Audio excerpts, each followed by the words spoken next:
नमस्कार मेरे प्यारे दोस्तों, मैं राज शंभू शरण दुबे स्वागत करता हूं आप सभी का द डिप्लोमेटिक मिरर के इस वीडियो में। आपने हाल ही में खबर देखी होगी और सुनी होगी, और मैंने भी अपने वीडियोस में कवर किया है कि यूएई और इजराइल के बीच एक बहुत ही मेजर डिप्लोमेटिक डेवलपमेंट हुई है और दोनों ने अकॉर्ड इब्राहिम के तहत अपने डिप्लोमेटिक टाइज को शुरू करने की बात की है।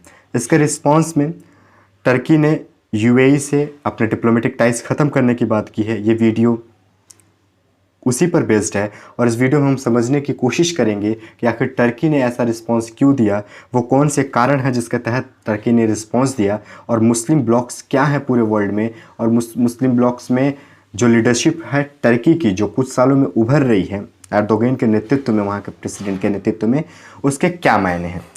तो आइए शुरू करते हैं। ये टॉपिक इंपॉर्टेंट है आपके GS second paper section IR के लिए, और उसमें सब टॉपिक है ऑर्गेनाइजेशन। आइए शुरू करते हैं इस वीडियो को। मैप में अगर आप देखेंगे तो आप पाएंगे कि भौगोलिक रूप से ज्योग्राफिकली टर्की काफ़ी इंपॉर्टेंट जगह पे है। टर्की कनेक्ट करती है यूरोप और एशिया को। इसका शहर इस्तांबुल आधा यूरोप में है, आधा एशिया में है। इसके वेस्ट में है ग्रीस, नॉर्थ में है ब्लैक सी और साउथ में है मेडिटेरेनियन सी। इस प्रकार से ज्योग्राफिकली एक काफ़ी इंपॉर्टेंट जगह है और इसका फ़ायदा टर्की को हमेशा से मिलता आया है। जो इस समय प्रेसिडेंट हैं टर्की के, एर्दोगन साहब, ये 3-4 सालों से आप देखेंगे तो काफ़ी ज़्यादा मुस्लिम पॉलिटिक्स की बात कर रहे हैं। ये इंटरनेशनल लेवल पर बार बार मुस्लिम राइट्स की बात करते हैं और उन सभी इशूज़ पे अपना पक्ष रखते हैं जहां मुस्लिमों की बात होती है, मुस्लिम के हितों की बात होती है। ये खुलकर ज़रूरत पड़ती है तो सऊदी का, ज़रूरत पड़ती है तो इंडिया का, ज़रूरत पड़ता है तो यूएस का, ज़रूरत पड़ता है तो और भी मुस्लिम कंट्री का, जो मुस्लिमों के हित की बात नहीं करते, अपनी आवाज़ उठाते रहते हैं। अब क्या कारण है ये आगे समझेंगे, लेकिन इन्होंने फ़िलहाल न्यूज़ में जगह बताई है एक अलग कारण से। ये कारण है इजराइल और यूएई के बीच जो अकॉर्ड साइन हुआ है, अब्राहम अकॉर्ड, जिसके तहत अब इन दोनों देशों के बीच डिप्लोमेटिक टाइज इस्टेब्लिश हो गए हैं। और इजिप्ट और जॉर्डन के बाद यूएई तीसरा अरब देश और पहला गल्फ कंट्री हो गया है जो इजराइल के साथ डिप्लोमेटिक टाइज हैं जिसके। अब चूंकि यूएई एक महत्वपूर्ण कंट्री है गल्फ रीजन का, तो यूएई ने जब ये डिप्लोमेटिक टाइज शुरू करने की बात की है तो ऐसा अंदेशा लग रहा है कि सऊदी भी डिप्लोमेटिक टाइज रखना शुरू कर देगा इजराइल की, क्योंकि आप सभी जानते हैं कि सऊदी पहले से ही अमेरिका के पक्ष में शुरू से ही रहा है और अमेरिका इजराइल के पक्ष में रहा है। तो कहीं ना कहीं सऊदी काफ़ी प्रोग्रेसिव माइंडसेट का है और निश्चित रूप से वो इजराइल के पक्ष में जाएगा। चूँकि इजराइल और सऊदी का कॉमन एनिमी है ईरान, इसलिए इन दोनों के नज़दीक आने की संभावनाएँ काफ़ी ज़्यादा हैं। हालांकि फ़िलहाल तक कोई ऐसी खबर नहीं है।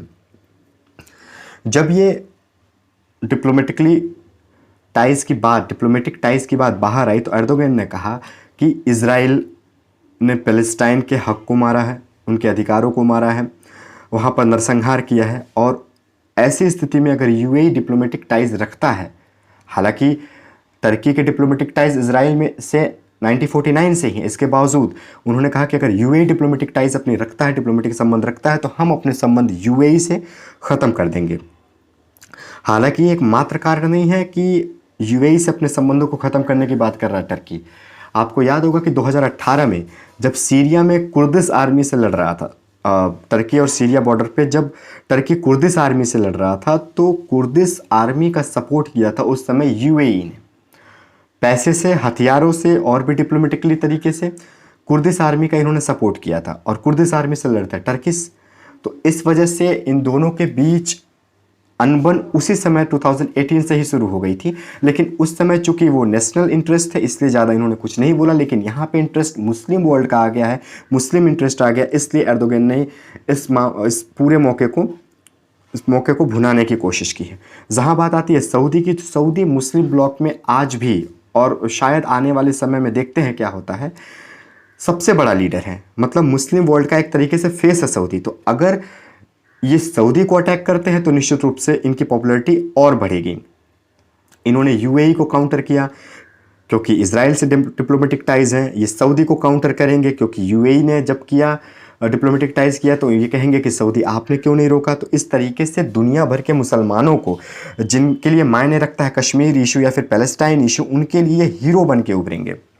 अब इन सब में इनका सबसे बड़ा साथी, सबसे बड़ा मददगार या सबसे बड़ा शागिर्द एक तरीके से कहें तो पाकिस्तान है। देखिए पाकिस्तान वैसे भी भूखा कंगाल हो चुका है। आप सभी जानते हैं कि हाल फिलहाल में सऊदी ने जब उस पर गुस्सा हुआ तो अपने $1 बिलियन मांग लिए, बाकी $2 बिलियन और देने हैं। हालांकि आज जब मैं लेक्चर रिकॉर्ड कर रहा हूं तो उनके आर्मी चीफ पेशवा बाजवा साहब जाएंगे वहां पर, माफ़ कीजिएगा बाजवा साहब नहीं, बाजवा जाएंगे, लेकिन देखते हैं क्या होता है सऊदी में। तो इस तरीके से अब चूंकि पाकिस्तान भी खुल के ये बोल चुका है कि मुस्लिम वर्ल्ड में अगर सऊदी ओआईसी में कश्मीर इशू नहीं उठाएगा तो वो टर्की की तरफ देखेंगे या फिर दूसरे मुस्लिम ब्लॉक की तरफ देखेंगे। और एर्दोगन भी यही चाह रहे हैं कि एक ओआईसी से अलग एक नया मुस्लिम ब्लॉक बने जिसमें मुस्लिमों का लीडर मैं बनूं। और असल में इन सबके पीछे एक जो कॉमन फ्रेंड है इन दोनों का, मदद कर रहा है, वो है चाइना। इसके कई सारे कारण हैं। सऊदी का दुश्मन है ईरान, अमेरिका का दुश्मन है ईरान, चाइना का दुश्मन है अमेरिका और ईरान का दोस्त है चाइना। तो इस प्रकार से चाइना पीछे से इनकी मदद कर रहा है, पाकिस्तान की और टर्की की, कि आप आगे बढ़ो, मैं पीछे से बैक सपोर्ट कर रहा हूँ। लेकिन सबसे बड़ी विडंबना ये है कि जिस मुस्लिम पॉलिटिक्स की बात ये कर रहे हैं, जिस कश्मीरी मुस्लिमों के मानवाधिकार की बात इमरान खान कह रहे हैं या पैलेस्टाइन मुस्लिमों की बात, जो हक की बात कर रहे हैं एर्दोगन, लेकिन इनको दुनिया भर के मुस्लिमों की बात याद आती है, दुनिया भर के मुस्लिम दिखते हैं। लेकिन जब चाइना में जिनजियांग प्रोविंस में उइगर मुस्लिमों के नरसंहार की बात आती है तो ये दोनों नेता चुप हो जाते हैं। ये बहुत बड़ी विडंबना है। हालांकि हमें उसमें नहीं जाने की ज़रूरत है, लेकिन चूंकि नेशनल इंटरेस्ट और जो इनको खुद का एक मुस्लिम नेता बनाना है, उसमें ये दोनों देश काफ़ी इनकी मदद कर रहे हैं। अब मामला काफ़ी ज़्यादा मददगार टर्की के लिए तब हो गया जब ओआईसी में कश्मीर के मसले को उठाने की बात की पाकिस्तान ने सऊदी से। सऊदी ने थोड़ा सा ढिलमुल रवैया अपनाया, लेकिन उठाया नहीं, मजबूती के साथ उठाया नहीं, क्योंकि उनके हित भारत के साथ ज़्यादा जुड़े हुए हैं कंपेरेटिवली पाकिस्तान के। यहाँ तक कि उन्होंने ऑब्जर्वर के तौर पे लेट मैडम सुषमा स्वराज जी को भी इन्वाइट किया, इंडिया को इन्वाइट किया। तो वहाँ पे पाकिस्तान ने काफ़ी निराशा हुई और वहीं से ये विरोध के स्वर उठने लगे और टर्की को वहीं एक मौका मिल गया कि मैं, इमरान खान पाकिस्तान के मदद से और बैक सपोर्ट चाइना का है, एक कश्मीर के इशू को ऊपर उठा के और पैलेस्टाइन के इशू को ऊपर उठा के सऊदी को टारगेट करूं कि आपने कश्मीर का इशू उठाया नहीं, और अब उनके पास मौका है कि मैं उनको, सऊदी और यूएई को टारगेट करूंगा कि पैलेस्टाइन में नरसंहार करने वालों के साथ आपने दोस्ती कर ली और इस तरीके से मैं तमाम दुनिया भर के मुसलमानों का नेता बन जाऊँगा और जो नया मुस्लिम ब्लॉक खड़ा होगा सऊदी के सामने, उसका मैं नेता बन जाऊँगा। उम्मीद करता हूँ ये लेक्चर आपको पसंद आया होगा। इस मैटर में जो भी डिप्लोमेटिक डेवलपमेंट्स होते हैं उस पर आपके वीडियोस मिलते रहेंगे। अगर अभी तक आपने हमारे चैनल को सब्सक्राइब नहीं किया है तो प्लीज़ द डिप्लोमेटिक मिरर को सब्सक्राइब कीजिए, बेल आइकॉन को क्लिक कीजिए ताकि आपको हमारे वीडियोस की नोटिफिकेशन मिलती रहे। नमस्कार, जय हिंद।